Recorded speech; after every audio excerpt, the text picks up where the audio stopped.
Good people of Atlanta, we must never forget that Anthony Bourdain killed himself. Anthony Bourdain had the greatest job that show business ever produced. This nigga flew around the world and ate delicious meals with outstanding people. That man, with that job, hung himself in a luxury suite in France. They say 2000 party over, oops, out of time. So tonight I'm gonna party like it's 1999. I knew a nigga in high school that was an urban genius. This motherfucker's grades were so good, he got all the way from the hood to an Ivy League school with a full scholarship. From there, the motherfucker got himself into one of the best law schools in the country. And when he was in law school, he met a woman and they fell in love. And they were gonna get married. I remember him telling me about it. He was home for Christmas. And I told him, I said, my man, save that bitch for later in your life.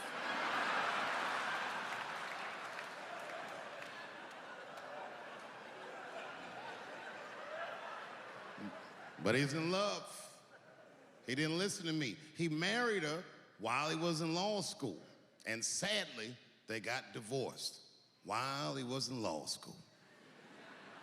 He was a street nigga from the hood. This man had nothing. And that bitch took half of that. And then I just never saw him again for years. And then 2 years ago, I was home in DC doing some shopping, trying to buy my sons some socks at Foot Locker. I go to Foot Locker, guess who's the manager? That nigga. Dressed like a referee, the whole shit. This motherfucker is 45 years old. We went out drinking that night, just trying to catch up, and he told me, he said he's been living with his mother for like 10 years, just trying to get back on his feet. But that's not the point of the story. The point of the story is, never occurred to this nigga to kill himself.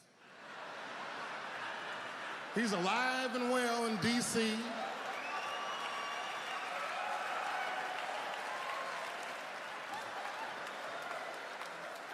I even suggested to him that he should try it out. Like, I don't know, nigga, he might,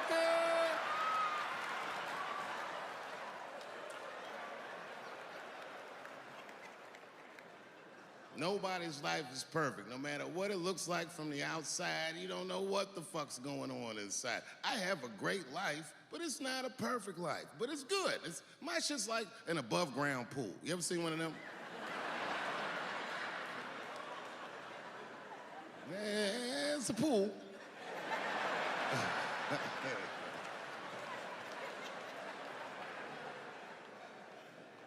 So in that spirit, tonight, I thought I'd start my show a little differently. Tonight, I'm gonna do something that I'm not particularly good at, but that I like to do. Tonight, I'm gonna try some impressions out.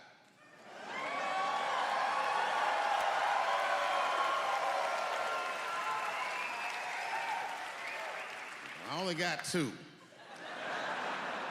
All right, the first impression's kind of dumb, but I like it. This is my impression, you ready? This is my impression of the founding fathers of America when the Constitution was being written. You ready? Here it goes. Hurry up and finish that Constitution, nigger. I'm trying to get some sleep.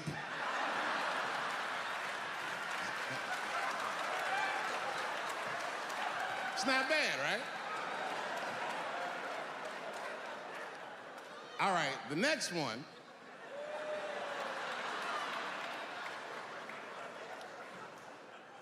The next one's a little harder.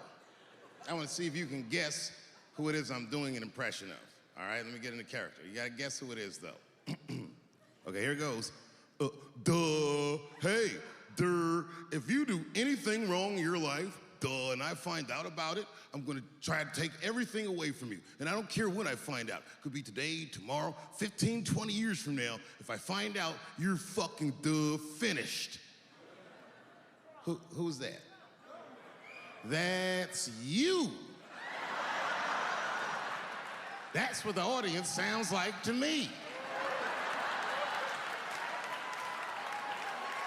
That's why I don't be coming out doing comedy all the time, because y'all niggas is the worst motherfuckers I've ever tried to entertain in my fucking life. Oh. I'm goddamn sick of it. This is the worst time ever to be a celebrity. You're gonna be finished. Everyone's doomed. Thank you. Thank you very much. Thank you all. Oh, wow. Boy, that was exciting, wasn't it? Thank you, guys. Have a seat, feel comfortable, relax.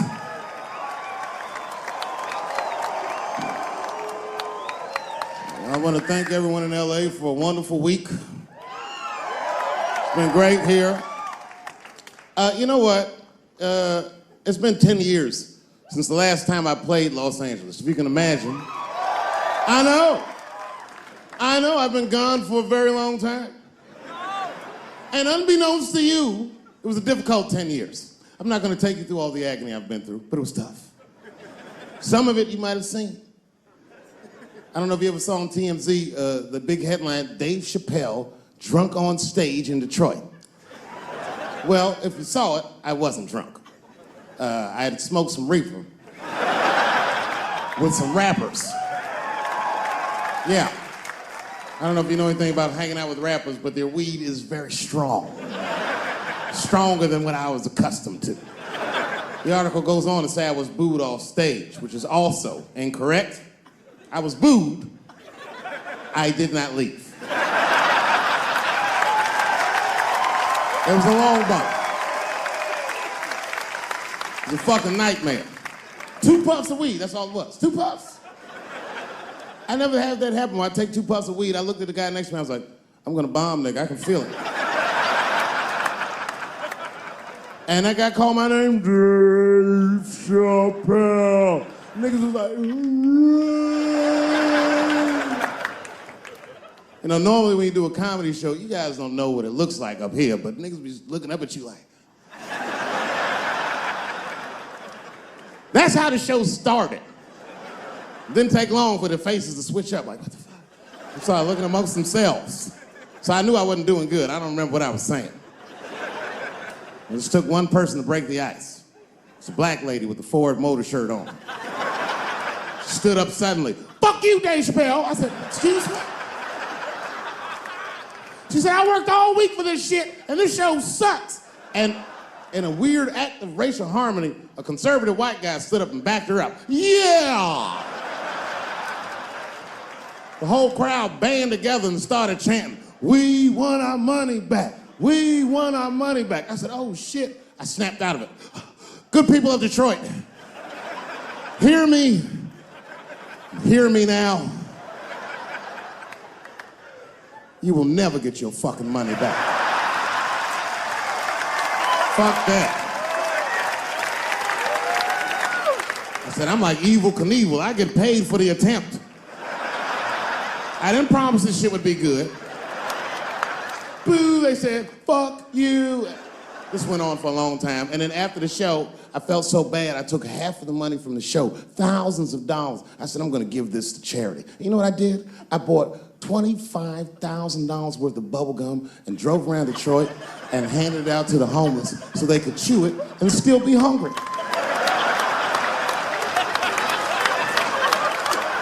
I was very mad at Detroit that night. Because not only did I bomb, nigga, I had to go back to the very same room the next night and do it all over again. Fucking nightmare. That would be like if you were having sex with a woman and for some reason, this would never happen, but for some reason, she had a mouse trap in her pussy. You get caught in the trap. And then you gotta fuck her again tomorrow night. I'd still do it, but you know, I'd be careful the next time.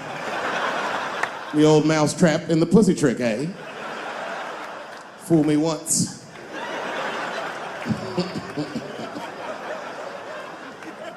Yeah, it was a tough time. And I wanted to give up sometimes. I almost did give up, but then right before I gave up, I decided not to. But I made the call. They answered the phone. Hello? Dancing with the Stars. I said, not yet. Not yet. Yeah.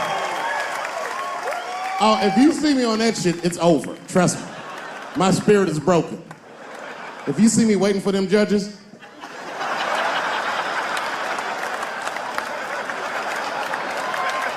getting critiqued on my cha-cha, fuck that. I've been hanging out in there. I haven't been working in LA, but I come out here and hang out and shit. I was out here a few weeks ago. I almost got arrested.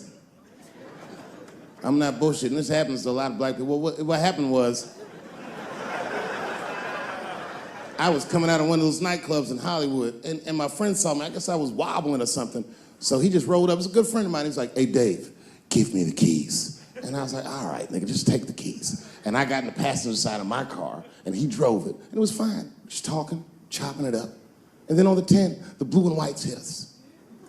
Now, I should tell you, the friend that was driving me was black, which really doesn't have anything to do with the story, other than to let you know there was fear in the car. Not my fear. I'm black, but I'm also Dave Chapelle. So I figured, you know, shit'll probably be fine.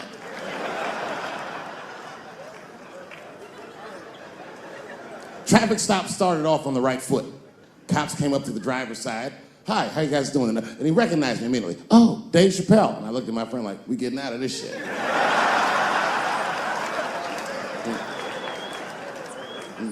And then he says, you know, you guys were swerving in the lane. Do you mind just stepping out the car for a second? Still no cause for alarm. I looked through the rearview mirror. The body language of the arrest looked good. He was talking. So then I started fucking with the radio. You know, a traffic stop's going good if you listen to the radio when someone else is outside of the car. But then when I looked back in the rearview mirror, something had gone horribly wrong. The motherfucker's back there like. And the next thing I knew, they were stuffing him in the back of the car. And I thought, you know, when anybody would think of a situation like that, oh my God, what is gonna happen to me?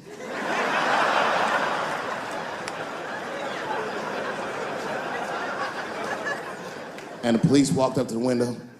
Mr. Chapelle, we had to arrest your friend. He refused to take our breathalyzer test. I said, that motherfucker. Not complying, that's odd. So, officer, what's gonna happen to me? Well, you're fine. We're just gonna have to ask you to step out of the car so we can impound the vehicle, and we'll arrange for you to have a ride home. I said, oh, well, nah, I would rather you just give me the keys. They said, Mr. Chapelle, your friend already told us he's your designated driver. We can't let you drive in this condition. I was like, no, nigga, I'm good. I'm good. And then suddenly the shit turned into Vegas. He was like, I'll let you blow for it. I said, excuse me? He said, if you blow in my breathalyzer. I said, oh, nigga, I thought you was trying to get your dick sucked. What's going on?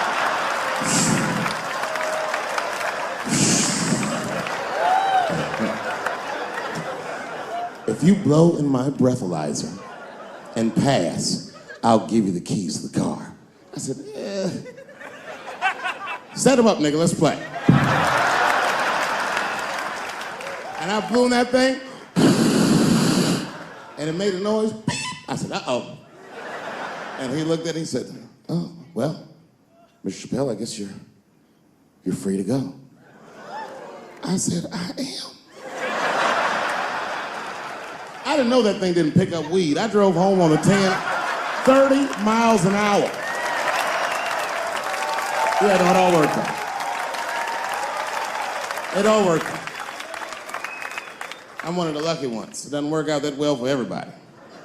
I saw that videotape of that lady that got beat up in LA in the traffic. You see that shit on rush hour traffic? They beat a black woman's ass. This woman didn't even do anything wrong. It's fucked up. It was so fucked up it didn't even go to court. The city of LA just gave that woman $1.5 million for her pain and suffering.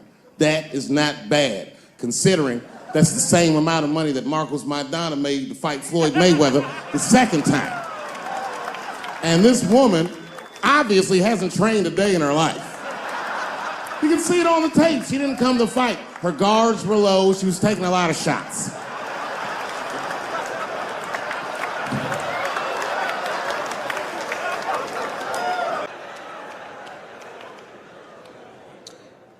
Sometimes I think that the media is hard on Trump, because I'll see shit that they get on him about that doesn't seem bad to me. I mean, a nigga got on Trump about not staying in the White House enough. Who gives a fuck? This motherfucker was rich. Used to shit in a gold toilet. It's true. I don't know if you've ever been to the White House. It looks like a very nice place to work, but I wouldn't want to live in that Scooby-Doo ass house either. That shit's terrifying looking. Imagine you trying to jerk off in the crib and Abraham Lincoln's just looking at you like...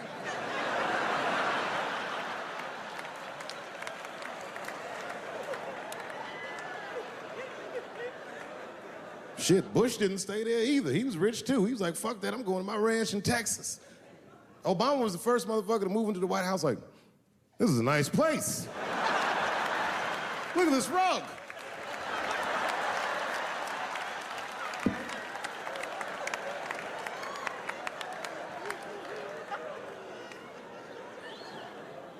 The media got on him about putting Jared Kushner in his cabinet, and I didn't think that that was the worst thing he'd done. I mean, it was still early, and I mean, it's not unprecedented. Kennedy had his brother as the attorney general, right? And this motherfucker's a Washington outsider. To be honest with you, I'd probably do the same thing. As a matter of fact, I do. You think I go to a Hollywood meeting with all them white folks by myself? I bring my nigga Mac Mittens from the streets. I don't even know his real name. Everybody just calls him Mac Mittens. But I know he's not qualified to even listen to these meetings, but this motherfucker just makes me feel good. And all the white people look at me like, Dave, do you mind asking your friend Mac Mittens to excuse us so that we can talk business? And I say, fuck that. Anything you say to me, Mac Mittens can hear that shit. And he listened to the whole meeting. And when they done talking, I just look over at Mac Mittens, and if he gives me the signal, meow, meow, I'll sign the papers. It's a gut check. Or how about this one? Remember when it was the day after the election, and the president of Taiwan called Donald Trump to congratulate him, and Donald Trump, you know, of course, took the call and talked to the president of Taiwan. Problem with that was, Taiwan doesn't have a president. The United States functions on what they call a one China policy, and Taiwan is a renegade province of said China. And Donald Trump didn't know that and picked up the phone and started yammering away, and the media ate his ass up. And I'm not gonna lie, I was laughing like shit. I was like, oh shit, this dumb motherfucker is in trouble. And then that night, I was in bed drifting off to sleep, and then I had to admit it to myself. I was like, I didn't know that shit either.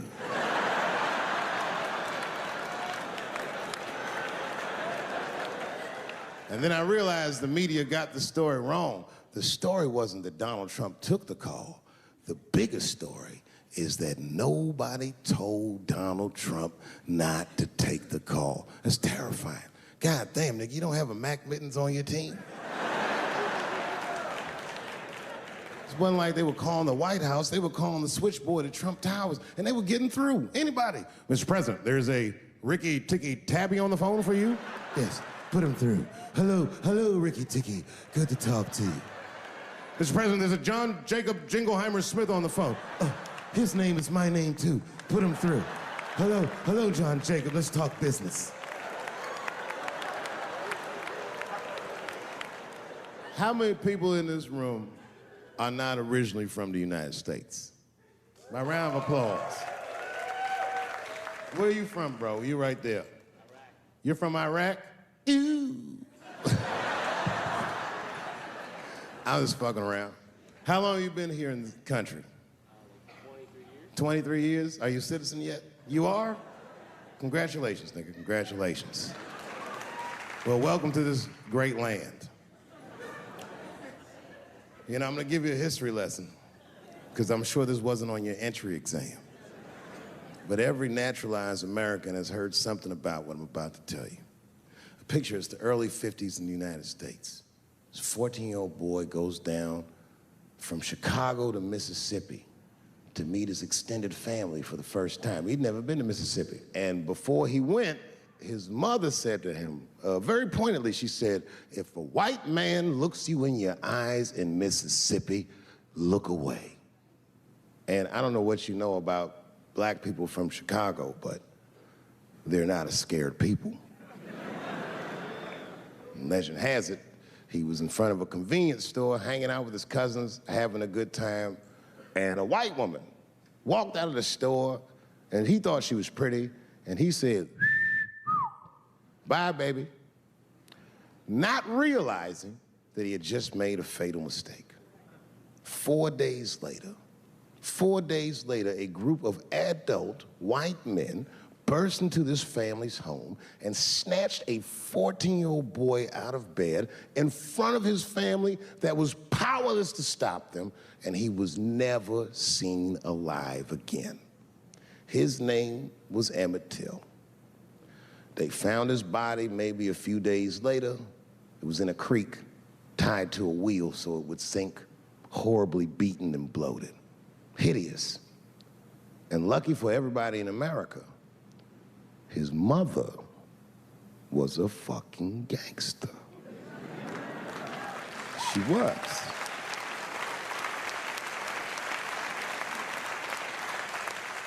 If you can imagine, in the very midst of a mother's worst nightmare, this woman had the foresight to think about everybody. She said, leave my son's casket open. She said, the world needs to see what they did to my baby. And every publication here in the United States, from Jet magazine all the way to the New York Times, had this boy's horribly bloated body on its cover. And if our civil rights movement was a car, this boy's dead body was premium gas. This was a very definitive moment in American history where every thinking and feeling person was like, ugh, we gotta do better than this. And they fought beautifully, and here we all are.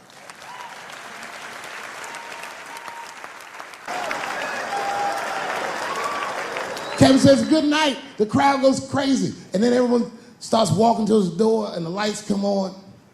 And then my son is just standing there looking at an empty stage. People are pushing past me and nobody's recognizing me. I'm like, man, this place fucking sucks. I said, come on, son, let's get out of here. And then my son looks back at me and he says, Dad, please, I have to meet him. I was like, oh my God. So I took him backstage. I've known Kevin for years, but can you believe I was scared to knock on his dressing room door? I almost said, I said, son, I haven't seen him for a long time, but and one of Kevin's goons opened the door. Hey, what's up, Dave Chapelle? What you doing, man? It's good to see you, brother. What you doing in this area? This is a terrible area. Yeah, actually, I live around here. Listen.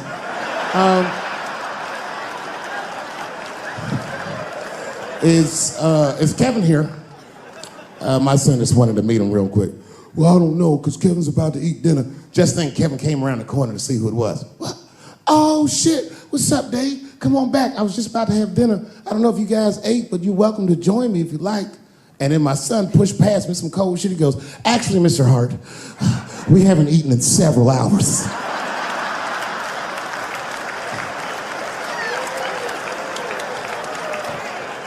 Man, Kevin took us into his back room. This guy had a fucking spread. It was Tuesday night. This motherfucker was having Sunday dinner. It was steaks, chops, corn with butter all over it. My son was eating all fast, embarrassed me. I was like, slow down, son.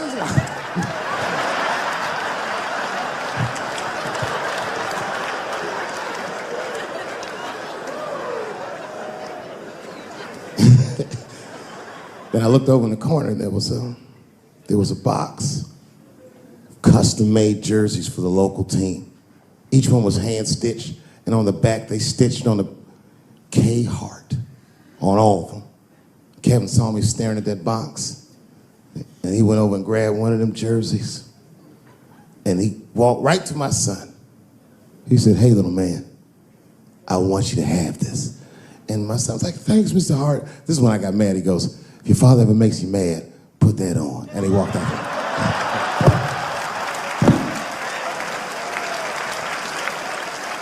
Oh, that was some cold shit. Then I realized, I looked up what Kevin made on Google. I couldn't believe that shit. Kevin is the first comedian that a Drake song could be about. Kevin could walk around his house and sing All Me, and the whole song would still be true. Got everything, I got everything.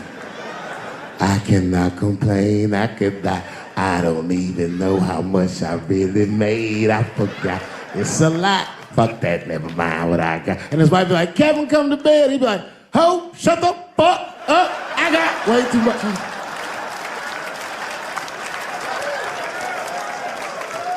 You know how much money you have to tell a girl to shut the fuck up? I have quiet please money at best. I'd have to take a loan out for shut the fuck up. Shut the fuck up, that's Jay-Z money. And Beyonce got, no, you shut the fuck up.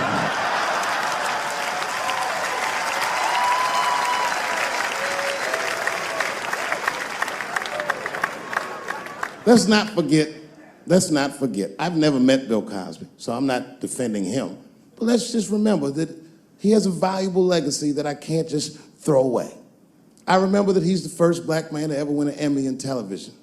I also remember that he's the first guy to make a cartoon with black characters where their lips and noses were drawn proportionally. I remember that he had a television show that got numbers equivalent to the Super Bowl every Thursday night. And I remember that he partnered up with a clinical psychologist to make sure that there was not one negative image of African Americans on his show. I'm telling you, it's no small thing. I've had a television show. I wouldn't have done that shit. Gave tens of millions of dollars to African American institutions of higher learning and is directly responsible for thousands of black kids going to college. Not just the ones he raped.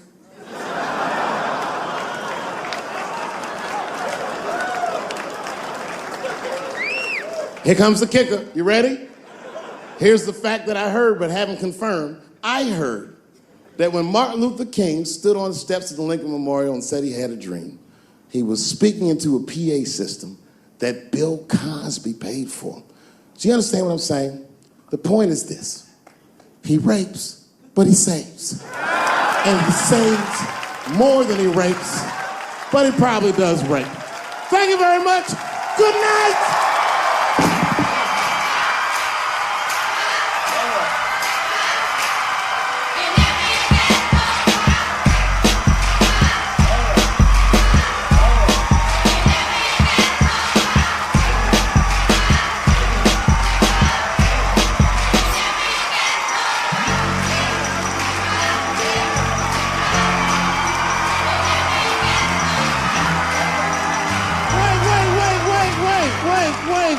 Wait, I forgot. The fourth time I met O.J. Simpson.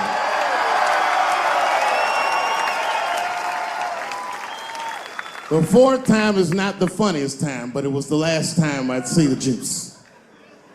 For some reason, I was at the Kentucky Derby. It's a very long story.